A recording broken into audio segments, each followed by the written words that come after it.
રાજધાની દિલ્હી સહિત સમગ્ર ઉત્તર ભારતમાં ઠંડી અને ગાઢ ધુમ્મસનો કેર જોવા મળ્યો છે। દિલ્હી, નોઈડા, ગુરુગ્રામ અને ગાઝિયાબાદ સહિતના શહેરોમાં બુધવારે પણ સવારે ગાઢ ધુમ્મસ જોવા મળી હતી। તો રાજધાની દિલ્હીમાં તો ગાઢ ધુમ્મસના કારણે વિઝિબિલિટી ઘટીને લગભગ 0 થઈ ગઈ છે, જેનાથી વાહનોની સ્પીડ ખૂબ જ ઓછી જોવા મળી। રાજધાની દિલ્હીમાં લઘુત્તમ તાપમાન 7 ડિગ્રી નોંધાયું હતું।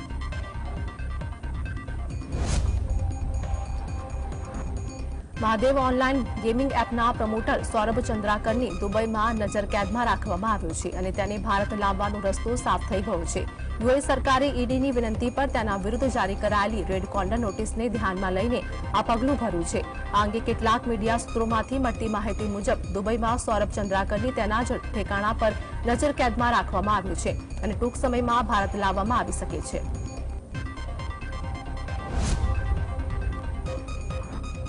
નવી દિલ્હીમાં ઇઝરાયેલના દૂતાવાસ પાસે થયેલા વિસ્ફોટ બાદ ઇઝરાયેલની રાષ્ટ્રીય સુરક્ષા પરિષદે ભારતમાં પોતાના નાગરિકોને જોખમ ટાળવા માટે ચેતવણી આપતા એક એડવાઇઝરી આપવામાં આવી છે।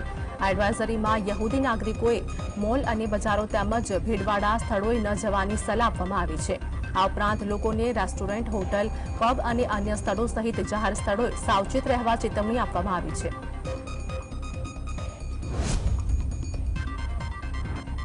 નવી દિલ્હીમાં ઇઝરાયેલ એમ્બસીના પાછળ વિસ્ફોટ મામલે તપાસનો ધમધમાટ ચાલી રહ્યો છે, ત્યારે પોલીસને બ્લાસ્ટ સ્થળની નજીક એક પત્ર મળ્યો છે, જેમાં ચોંકાવનારી વાતો લખવામાં આવી છે। એક પાનાના આ પત્રમાં ઇઝરાયેલ વિરુદ્ધ ગુસ્સો વ્યક્ત કરવામાં આવ્યો છે।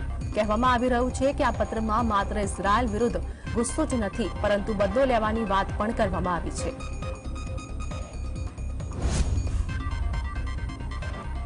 મુંબઈ સ્થિત રિઝર્વ બેંક ઓફ ઇન્ડિયાની ઓફિસને ઈમેલ દ્વારા બોમ્બથી ઉડાવી દેવાની ધમકી આપવામાં આવી છે। આ ઈમેલમાં આરબીઆઈ ગવર્નર શક્તિકાંત દાસ અને નાણામંત્રી નિર્મલા સીતારમણના રાજીનામાની માંગ કરવામાં આવી છે।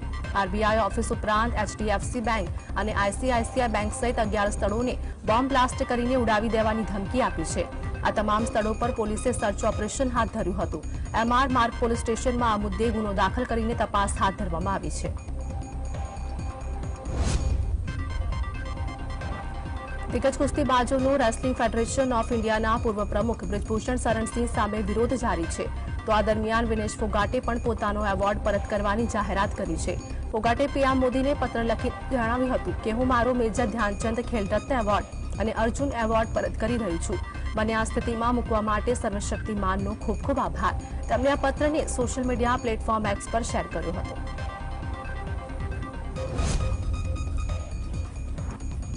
રેસલિંગ ફેડરેશન ઓફ ઇન્ડિયાના પ્રમુખ સંજય સિંહના સસ્પેન્શન વિશે પ્રતિક્રિયા આપતા બ્રિજભૂષણ સિંહે જણાવ્યું કે હવે તેમનો ભારતીય કુસ્તી સંઘની પ્રવૃત્તિ સાથે કોઈ લેવાદેવા નથી। હું હવે આગામી લોકસભા ચૂંટણીની તૈયારી કરી રહ્યો છું। 12 વર્ષ સુધી કુસ્તી સંઘમાં કામ કર્યું, સારું કે ખરાબ, હવે હું તેનાથી દૂર રહેવા માંગુ છું। સંજય સિંહ પણ કુસ્તીથી સંકળાયેલા છે અને આ માટે તેઓ તેમનાથી પરિચિત છે। આવી રીતે તો ઘણા લોકો એકબીજાથી પરિચિત હોઈ શકે છે।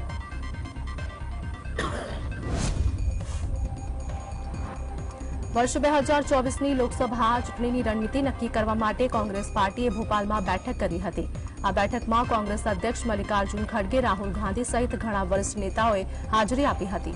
પાર્ટી હાઈકમાન્ડે જીતુ પટવારી સહિત મધ્યપ્રદેશ કોંગ્રેસના નેતાઓ સાથે ચર્ચા કરી હતી અને પ્રદેશમાં પક્ષની સ્થિતિ વિશે સમીક્ષા કરી હતી। પંજાબ કોંગ્રેસના પ્રમુખ અમરિન્દરસિંહ રાજા વારિંગે જણાવ્યું કે અમે પ્રદેશના લોકોના પ્રશ્ન અને વિચાર પાર્ટી સમક્ષ રજૂ કરીશું।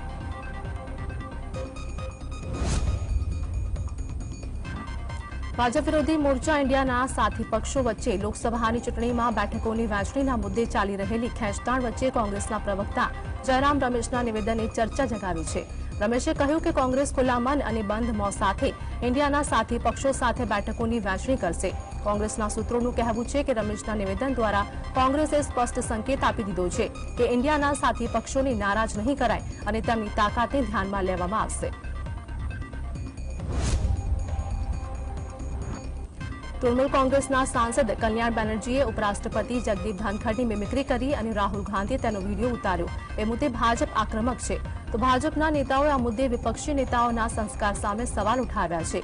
હવે ભાજપ ધનખડના અપમાનને જાટ સમાજનું અપમાન ગણાવીને તેને રાજકીય મુદ્દો બનાવવા તરફ આગળ વધી રહી છે। તો હરિયાણાના મુખ્યમંત્રી મનોહરલાલ ખટ્ટરે શરૂઆત કરી પછી બીજા નેતા પણ કૂદી પડ્યા છે। મધ્યપ્રદેશમાં મુખ્યમંત્રી બદલાતા જ જ્યોતિરાદિત્ય સિંધિયાની દબદબો પણ ઘટી ગયો છે। શિવરાજસિંહ ચૌહાણ સરકારમાં સિંધિયાના 9 સમર્થકોને મંત્રી બનાવેલા, જ્યારે નવા બનેલા મોહન યાદવ મંત્રીમંડળના 28માંથી 3 જ મંત્રી સિંધિયાના સમર્થક છે। પ્રદ્યુમનસિંહ તોમર, તુલસી સિલાવટ અને ગોવિંદસિંહ રાજપૂત એમ 3 સિંધિયા સમર્થકોને મંત્રી બનાવાયા છે। સિંધિયા માટે સૌથી મોટો આંચકો પ્રભુરામ ચૌધરીની બાદબાકી છે।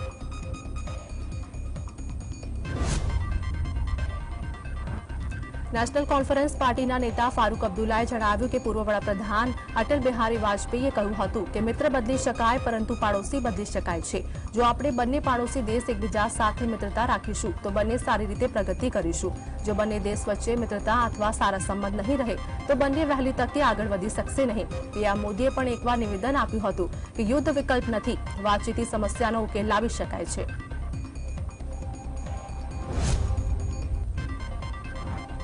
સમાજવાદી પાર્ટીના નેતા સ્વામી પ્રસાદ મૌર્યએ ફરી એકવાર હિન્દુઓની લાગણી દુભાય તેવું નિવેદન આપ્યું છે। સ્વામી પ્રસાદ મૌર્યએ કહ્યું કે આમ પણ 1995માં સુપ્રીમ કોર્ટે કહ્યું હતું કે હિન્દુ કોઈ ધર્મ નથી, તે જીવન જીવવાની એક શૈલી છે। એટલું જ નહીં, જે ધર્મના સૌથી મોટા ઠેકેદાર બને છે તે આરએસએસ પ્રમુખ મોહન ભાગવત પણ એક બે નહીં ઘણીવાર કહી ચૂક્યા છે કે હિન્દુ કોઈ ધર્મ નથી પણ જીવન જીવવાની કળા છે। દેશના વડાપ્રધાન મોદી પણ કહી ચૂક્યા છે અને ગડકરી પણ બોલ્યા હતા, પણ આ લોકોના કહેવાથી કોઈની લાગણી દુભાતી નથી। જો સ્વામી પ્રસાદ મૌર્ય કહી દે તો વિવાદ થઈ જાય છે। સમાજવાદી પાર્ટીના નેતા સ્વામી પ્રસાદ મૌર્યે હિન્દુ ધર્મ વિશે આપેલા વિવાદાસ્પદ નિવેદન પર પ્રતિક્રિયા આપતા ભાજપના સાંસદ સુશીલ મોદીએ જણાવ્યું કે ઉદયનિધિ સ્ટાલિન, દયાનિધિ મારન સહિત વિપક્ષી ઇન્ડિયા ગઠબંધનના કેટલાક નેતા સનાતન ધર્મનું અપમાન કરે છે। સ્વામી પ્રસાદ મૌર્યએ તો રામચરિતમાનસ વિશે પણ વિવાદાસ્પદ નિવેદન આપ્યું છે। કેટલાક નેતાઓને લાગે છે કે હિન્દુ ધર્મ વિશે વિવાદાસ્પદ નિવેદનો આપશે તો તેમને પછાત સહિત અન્ય વર્ગોના મત મળી જશે, તો એવું નથી। સમય બદલાઈ ચૂક્યો છે। વર્તમાન સમયમાં અન્યો કરતા પછાત વર્ગના લોકો ભગવાન રામ અને કૃષ્ણની વધુ પૂજા કરે છે। કેન્દ્રીય મંત્રી નિત્યાનંદ રાયે જણાવ્યું કે સ્વામી પ્રસાદ મૌર્ય હોય કે વિપક્ષી ઇન્ડિયા ગઠબંધનના અન્ય કોઈ નેતા હોય, તેઓ ધર્મનો અર્થ સમજતા નથી। સમાજ ધર્મ, દેશ ધર્મ વિશે તેઓ જાણતા નથી। જીવનમાં આદર્શ અને મર્યાદા જે લાગણીઓને પવિત્ર રાખે, જે સદભાવના અને પ્રેમની ભાવના આપે, એ સનાતન હિન્દુ ધર્મની વિશેષતા છે। હિન્દુ જીવન પદ્ધતિ સનાતન ધર્મના આધારે છે। તેના 7 સત્કાર સંસ્કાર ખૂબ જ પવિત્ર છે, જેણે માનવતાને જાળવી રાખી છે। વિપક્ષી ઇન્ડિયા ગઠબંધનની વોટ મેળવવા માટે તૃષ્ટિકરણની વિચારધારાને અપનાવી છે।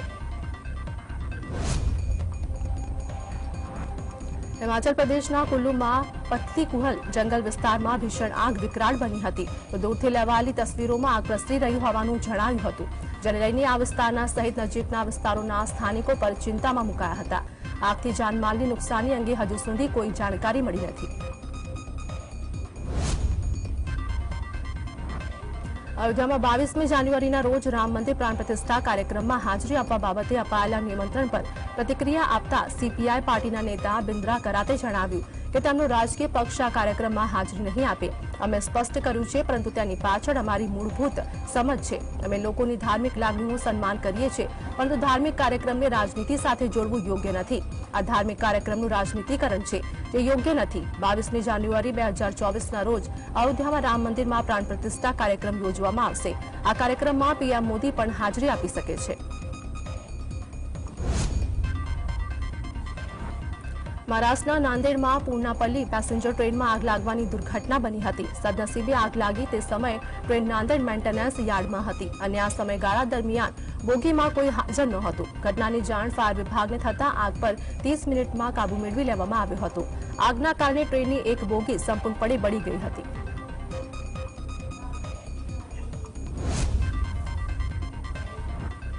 તેલંગાણાના રાજ્યપાલ તમિલિસાઈ સૌંદરરાજને પૂરગ્રસ્ત તમિલનાડુના થુથુકુડી વિસ્તારની મુલાકાત લીધા પછી ડીએમકે સરકારની ટીકા કરતા મોટો વિવાદ સર્જાઈ ગયો છે। રાજ્યપાલ દેવા બંધારણીય હોદ્દા પર બેઠા હોવા છતાં તમિલિસાઈ ભાજપના નેતા તરીકે વર્તી રહ્યા છે અને બીજા રાજ્યોની આંતરિક બાબતોમાં દખલગીરી કરી રહ્યા હોવાની આકરી ટીકા થઈ રહી। તો તમિલિસાઈએ રાજ્યપાલના હોદ્દાનું ગૌરવ નહીં જાળવ્યું હોવાના આક્ષેપો પણ થઈ રહ્યા છે।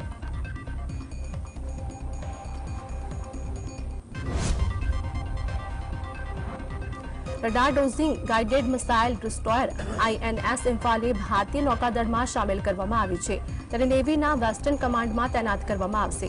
ભારતમાં બનેલ આ યુદ્ધ જહાજ જમીનથી જમીન હુમલો કરવા ભારતીય મિસાઇલ સિસ્ટમ બ્રહ્મોસથી પણ સજ્જ છે.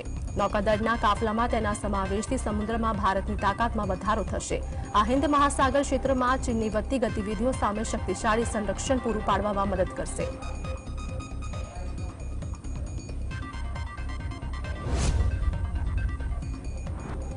ભારતીય નૌકાદળના વડા એડમિરલ હરિકુમારે જણાવ્યું કે અમે દરિયામાં ડ્રોન વિરોધી કાર્યવાહી હાથ ધરી છે. વર્તમાન સમયમાં હુમલાની સંખ્યામાં નોંધપાત્ર વધારો જોવા મળ્યો. 19 ડિસેમ્બરથી 30થી વધુ વખત હુમલા કરવામાં આવ્યા.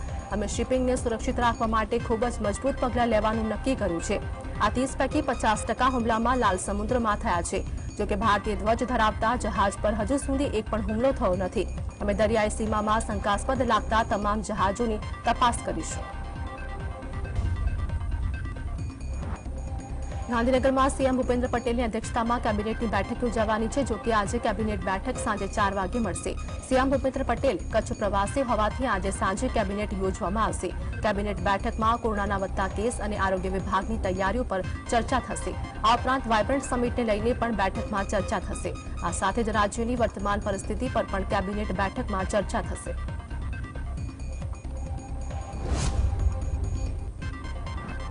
અમદાવાદમાં ધીમે પગલે કોરોનાના કેસમાં વધારો જોવા મળી રહ્યો છે અને શહેરમાં કોરોનાના એક્ટિવ કેસની સંખ્યા 35 થઈ છે. શહેરના સરખેજ અને રાણી બોર્ડમાં કોરોનાનો એક કેસ નોંધાયો છે. શહેરના પશ્ચિમ અને ઉત્તર પશ્ચિમ ઝોનના વોર્ડ વિસ્તારોમાં કોરોનાના સૌથી વધુ 25 એક્ટિવ કેસ નોંધાયા છે. શહેરમાં હાલ કોરોનાના 35 એક્ટિવ કેસ છે.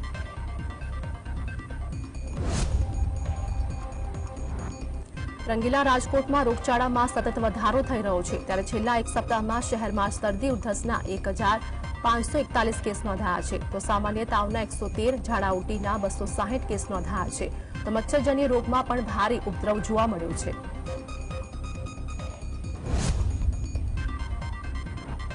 જામનગર શહેરમાં ફરી એક વખત લુખ્ખા તત્વોનો આતંક જોવા મળ્યો છે. શહેરના યુચડા રોડ ઉપર સામાન્ય બાબતે 7 થી 8 શખ્સો પાઇપ, ધોકા અને છરી વડે હુમલો કર્યો છે. શહેરના વાયુનગરમાં સામાન્ય બાબતે સોહેલ પટણી, અસગર અખાણી, અબરા ખાન, સોહેલ અખાણી અને મોઇન નામના યુવાનો પર જીવલેણ હુમલો કરાયો છે.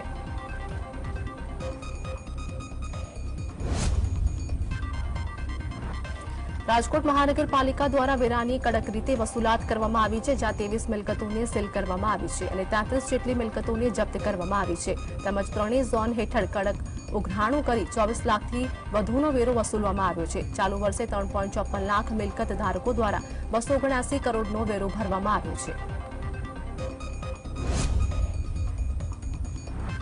ફ્રાન્સના એરપોર્ટ પર માનવ તસ્કરીની આશંકાએ અટકાવી રાખેલા વિમાનમાં સવાર મુસાફરોમાંથી ગુજરાતી મુસાફરોના નામ સામે આવ્યા છે. 21 જેટલા ગુજરાતી મુસાફરોના નામ ખોલ્યા છે. આ તમામ લોકો પાટણ, બનાસકાંઠા, માણસા, ગાંધીનગર ગ્રામ્ય અને આણંદના રહેવાસી હોવાનું જાણવા મળ્યું છે. સીઆઈડી ક્રાઇમ આ તપાસમાં જોડાઈ છે.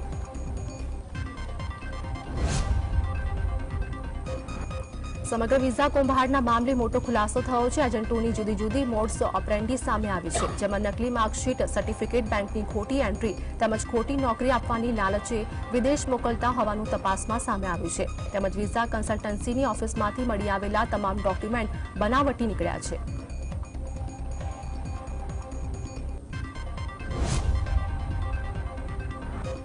ગાંધીનગરમાં આવેલા ગિફ્ટ સિટીમાં રાજ્ય સરકારના નશાબંધી અને આબકારી વિભાગ દ્વારા દારૂ પીવાની મંજૂરી અપાઈ છે. રાજ્ય સરકાર દ્વારા ગિફ્ટ સિટીમાં લીકર પરમિશનને લઈને એક ગાઈડલાઈન જાહેર કરવામાં આવી છે. જે મુજબ માત્ર અધિકૃત કામ કરતા કર્મચારીઓને જ દારૂની છૂટ અપાઈ છે. બહારથી આવતા મુલાકાતીઓ દારૂ માટે અધિકૃત અધિકારી પાસેથી મંજૂરી લેવાની રહેશે.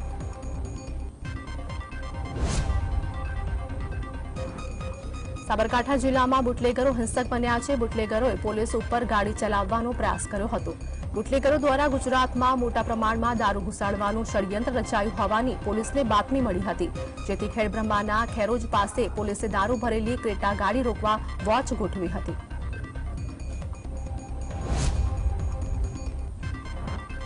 31 ડિસેમ્બરને લઈને રાજકોટ પોલીસ સતર્ક બની છે અને દરરોજ પોલીસ દ્વારા ડ્રાઈવ પણ કરવામાં આવી રહી છે. 31 ડિસેમ્બરને લઈને પોલીસ કમિશનરનું નિવેદન સામે આવ્યું છે અને તેઓએ કહ્યું કે પોલીસ દ્વારા ડ્રિંક અને ડ્રાઈવને લઈને સ્પેશિયલ ડ્રાઈવ યોજાશે. રાત્રે 12:30 સુધી જ ડીજે પાર્ટીને મંજૂરી આપવામાં આવશે.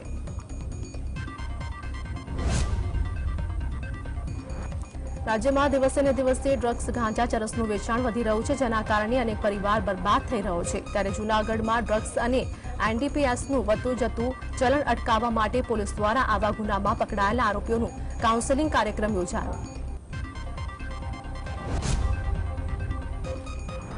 રાજકોટ શહેર પોલીસ દ્વારા ડ્રગ્સ નાબૂદી અભિયાન અંતર્ગત એનડીપીએસ આરોપી મેન્ટર પ્રોગ્રામ યોજાયો હતો. એનડીપીએસના કેસોમાં અગાઉ આરોપીઓ ઝડપાયા હતા, તેમનામાં પરિવર્તન આવે તેની સમજ અપાઈ હતી. શહેરના 133 આરોપીઓને પોલીસ હેડક્વાર્ટર ખાતે બોલાવીને કાઉન્સેલિંગ કરાયું હતું.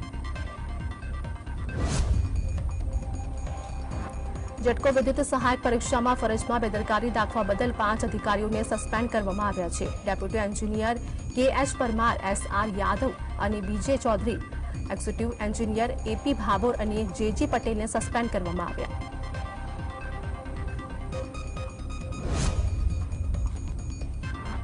આમ આદમી પાર્ટીના સુપ્રીમો તથા દિલ્હીના મુખ્યમંત્રી અરવિંદ કેજરીવાલ આગામી 7 જાન્યુઆરીએ ગુજરાત આવે તે પૂર્વે પાર્ટીના પ્રદેશ પ્રભારી ડોક્ટર સંદીપ પાઠક ગુજરાતની મુલાકાતે આવી પહોંચ્યા હતા. અરવિંદ કેજરીવાલ ચેતર વસાવાના મતવિસ્તારમાં જનસભા યોજે તેવી શક્યતા સૂત્રો વ્યક્ત કરી રહ્યા છે.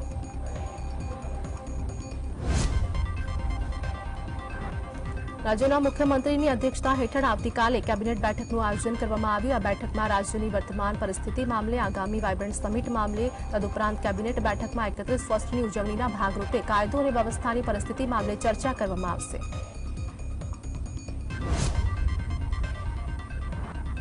વિશ્વવિખ્યાત યાત્રાધામ દ્વારકા ખાતે સબમરીન મૂકવામાં આવશે, જેથી ભાવિક ભક્તો પૌરાણિક દ્વારકા નગરીના દર્શન કરી શકશે. આગામી સમયમાં યાત્રિકો હવે સબમરીન મારફતે દ્વારકાના દરિયામાં ડૂબેલી પૌરાણિક દ્વારકા નગરીના દર્શન પણ સબમરીન મારફતે કરી શકશે. વિગતો સામે આવતા યાત્રિકોમાં હાલ ખુશીનો માહોલ જોવા મળી રહ્યો છે. પાટણના હારીજના એપીએમસીના ચેરમેન ભગવાનભાઈ ચૌધરીનું મોત થયું છે. ભગવાનભાઈને પોતાના નિવાસસ્થાને હાર્ટ એટેક આવ્યો હતો, જેથી તેમને હોસ્પિટલ ખાતે લઈ જવામાં આવ્યા હતા, પરંતુ ફરજ પર હાજર ડોક્ટરે તેમને મૃત જાહેર કર્યો હતો.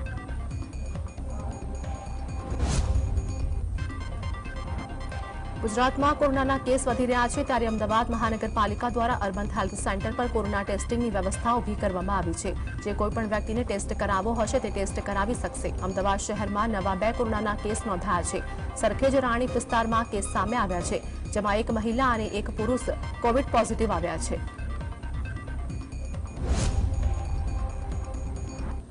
અમદાવાદ શહેરમાં વધુ 2 કોરોનાના કેસ નોંધાયા છે. શહેરના સરખેજ અને રાણીપ વિસ્તારમાં નવા કેસ નોંધાયા છે. 1 મહિલા અને 1 પુરુષ કોવિડ પોઝિટિવ છે. એક દર્દીની ટ્રાવેલિંગ હિસ્ટ્રી વિદેશની હોવાનું સામે આવ્યું છે. દર્દી સિંગાપુર ગયો હતો.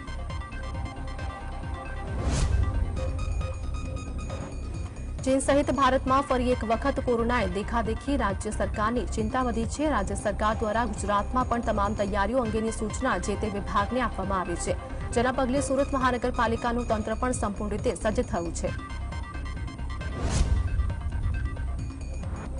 ધાંગધ્રા મોદી યુગનો લાભ લેવામાં નિષ્ફળ નીવડ્યું હોવાનું ધાંગધ્રાના ધારાસભ્ય પ્રકાશ વરમોરાએ ચાલુ સભામાં નિવેદન આપ્યું હતું. તેમણે જણાવ્યું હતું કે 2001 બાદ ગુજરાતમાં મોદી યુગ ચાલુ થયો, પણ તેનો લાભ ધાંગધ્રા ન લઈ શક્યું. અહીંના મુખ્ય હાઈવે પરની જમીનો પણ કોઈ લેવા તૈયાર નહીં હોવાનું સ્થાનિક ધારાસભ્યે જણાવ્યું હતું. તાપી જિલ્લામાંથી પસાર થતા નેશનલ હાઈવે નંબર 56ની જમીન સંપાદન કરવામાં આવનાર છે, જેના વિરોધમાં ખેડૂતો ખાતેદારો જિલ્લા કલેક્ટરને આવેદનપત્ર આપી રજૂઆત કરી હતી.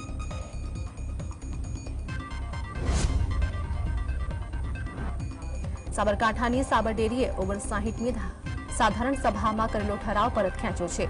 નાના દૂધ ઉત્પાદકો ચૂંટણી ન લડી શકે તે માટે નિયામક મંડળે યોજના ઘડી હતી, જેને લઈને પ્રાંતિજ ધારાસભ્ય ગજેન્દ્રસિંહ પરમાર, બાળ ધારાસભ્ય ધવલસિંહ ઝાલા સહિત ક્ષત્રિય સમાજે આ ઠરાવનો વિરોધ કર્યો હતો.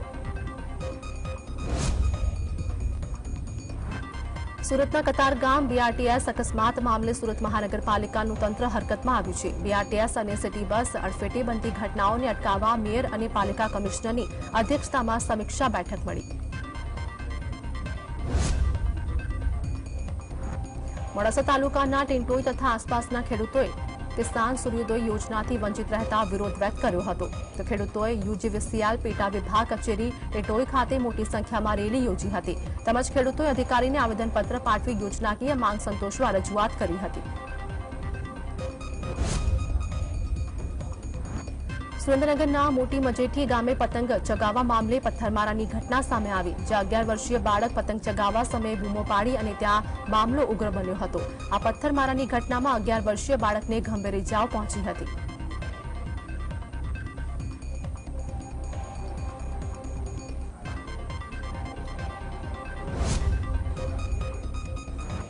બનાસકાંઠામાં થરાદ મીઠા હાઈવે પર હિટ એન્ડ રનની ઘટનાએ 32 વર્ષીય યુવકનો ભોગ લીધો હતો, જેમાં લક્ઝરી ચાલકે અડફેટે લેતા યુવકનું ઘટના સ્થળે જ મોત નીપજ્યું હતું।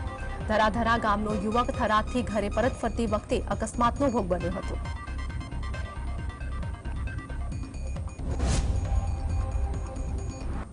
આણંદના વિદ્યાનગર જીઆઈડીસીમાં ભીષણ આગની ઘટના બની છે। બહુચર કોટિંગ નામની કંપનીમાં આગ લાગતા અફરાતફરીનો માહોલ જોવા મળ્યો હતો। આ ઘટનામાં કંપનીના માલિક સહિત 5 જેટલા લોકો આગની ઝપેટમાં આવતા તેઓને સારવાર અર્થે ખસેડવામાં આવ્યા હતા। ફાયર બ્રિગેડની 4 જેટલી ટીમે સ્થળ પર પહોંચી આગ પર કાબુ મેળવ્યો હતો। સુરતના પાંડેસરા વિસ્તારના જીઆઈડીસીના રાણી સતી મિલમાં આગ લાગવાની ઘટના બની। આગ લાગવાની આસપાસના લોકોમાં ભયનો માહોલ જોવા મળ્યો। આગ લાગતા ફાયર ફાઈટરને જાણ કરવામાં આવી હતી। ફાયર દ્વારા ઘટના સ્થળે પહોંચી આગ ઓલવવાની કામગીરી હાથ ધરવામાં આવી હતી, જોકે હજુ સુધી આગ લાગવાનું કારણ અકબંધ છે।